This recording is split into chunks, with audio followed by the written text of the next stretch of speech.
Hey everyone, I wanted to go over some new and exciting news we got for Battlefield 2042 that was finally officially revealed by EA, and we now know that it's set to launch on October 22nd. It is obviously supposed to be coming to PlayStation 5, Xbox Series X, Xbox Series S, PC, but also interestingly enough PlayStation 4 and Xbox One, which is a little bit of a head scratcher, and I'll talk about that in a little bit. But right away, we also now know that this will be a $70 game for both PlayStation 5 and Xbox Series X. We've seen this happen with like Call of Duty games and even like NBA 2K games. Just the $70 price sticker for current gen games, and no one's basically able to escape it. That's just the reality of the situation. It does seem like PlayStation 4 and Xbox One versions will be $60, so I guess there's a saving grace in that regard. PC also seems to be $60 as well, which is extremely interesting. But when it comes to details for the game, there was like a behind doors event for a couple of media and Twitch streamers that basically got a first look at the game, and we now know a couple of details. And right away we know that Conquest is getting massive changes. Where you used to basically be able to take over a location now is being called sectors, and there's smaller objectives within each one of these sectors. If you control a lot of sectors, you'll slowly win the point race as per usual Conquest affair. So these sectors are basically just like segmented parts off of the map.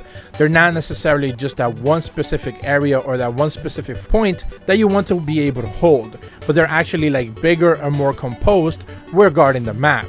And when speaking about the map, we now know that each one of the maps are massive.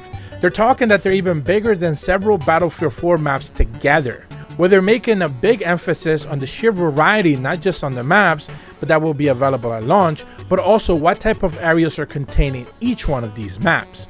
Levolution is also making a return in the form of things like giant storms, rockets taking off, and changes to the landscape based on how these events actually take place. They seem to be random and arbitrary. There's nothing necessarily tied to saying that they're going to happen every single match, like the Levolution, let's say for the Shanghai Tower falling or whatever. They're basically saying they're a little bit more random than that, but we'll have to wait and see. But there are also smaller like Levolutional things, I suppose that you can call them, like weather effects and things that you would typically expect to see, like a train being able to be derailed or even be able to be stopped from actually going through a map. So things like that are still there that we probably got a little bit of a hint at in previous games. They are definitely focusing on a full sandbox experience, and that goes to show when it comes to the differences between current gen and last gen, where there's now 128 players to fight on one single scrimmage, double which what we had before. But again, for clarification's sakes, PlayStation 4 and Xbox One will still just have 64 player caps, just like last gen games used to do. So basically those rules still apply. PlayStation 5, Xbox Series X, I also presume Xbox Series S, and of course PC, will have the full-on 128 players scrimmaging about the map. So while current gen is gonna have that full freedom of just, massive chaos with so many people, last gen is still tied to that 64 player count. So you do have to keep that in mind if you decide to still play in last gen consoles. Classes will also see massive changes where you're no longer tied to roles like you were before, specifically classes if you will. Instead, the game will now have specialists, and they're distinct factors basically in the way that you played each one of them. On top of this, each specialist has just one unique gadget tied to how they play. Basically, be it a repair bot, a drone for scoping out a specific area, or basically the all-important healer with the revival booster and the healing packs. All of these are now gadgets that only one specific specialist can have. There's no word if specialists are limited basically per squad or anything like that, but it's certainly a unique twist that I hope actually levels out. And there's a couple of factors that I'll talk about in a bit that I hopefully clarify a little bit as to why you shouldn't necessarily be too worried that classes are gone. But also speaking about things that are being tweaked, guns are no longer tied to any specific class because class is no longer available. So specialists can essentially equip just about every single weapon available in the game, as well as other gadgets in their secondary role. So you have this unique situation where players have now basically a full free option of playstyle where it wasn't necessarily available before. And now basically you can tailor your character however you want. Whether that could be a broken thing, whether that could be like you could end up having a character that's underpowered or basically can't compete in the situation, that obviously remains to be seen. But the freedom of choice here is definitely going to be staggering. And that goes hand in hand with the fact that loadouts are no longer locked in until you basically respawn.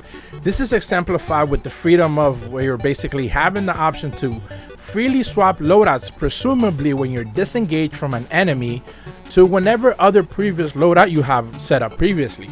This is a great change for swapping tactics on the go if you're holding an area, let's say one of those specific sectors, and then you decide to make your way into a different area where you have to have a different new approach or maybe even a different loadout.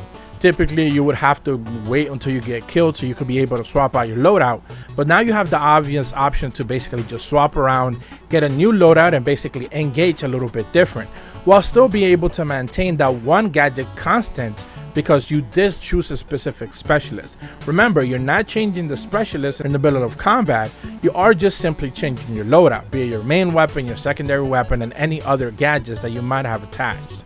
And speaking about that, mobility seems to be key, and because due to the size of the maps, vehicle spawns have been tweaked a little bit, so you actually are able to call down vehicles to basically out of thin air to let you traverse the map a little bit faster. So you would imagine this limits some vehicles like perhaps tanks and stuff like that, but for the most part I love the idea that I just basically can call on a bike, I request on it, and it pulls up right away, or basically lands from the sky I suppose, and it lets me get to the objective faster. Obviously, you know, I'll be strapping some C4 to that bad boy and basically just blow some tank up, because that's what I love to do on Battlefield 4.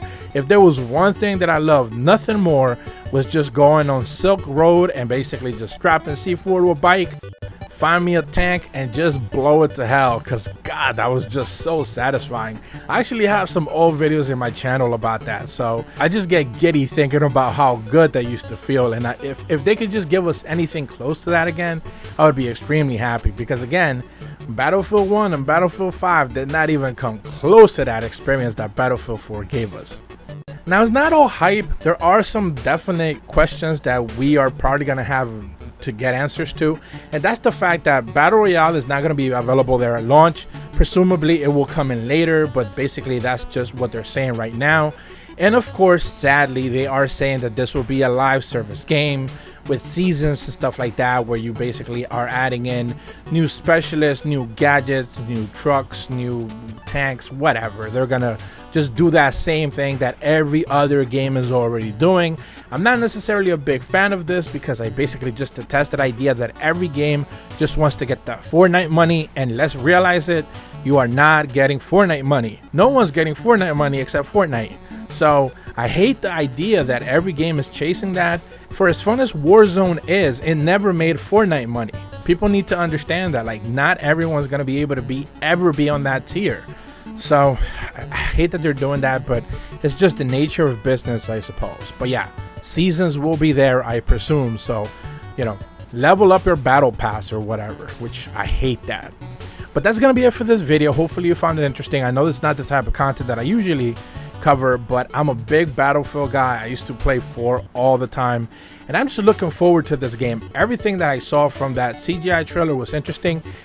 Do keep in mind that on June the 13th, they will be having a full gameplay experience. We will be able to see how the game actually runs and plays, presumably on Xbox Series X, on the Microsoft presentation. I believe that's happening like at noon in the middle of the Pacific time. I don't know. I'm sure you could Google that. But yeah, they're having that like big blowout gameplay session during the Microsoft presentation. So if you want to see more of the game, probably tune in for that. But if you're brand new to my channel, be sure to leave a like and subscribe. Hit the bell to receive notifications when the videos go up. And as always, thank you so much for watching. See ya.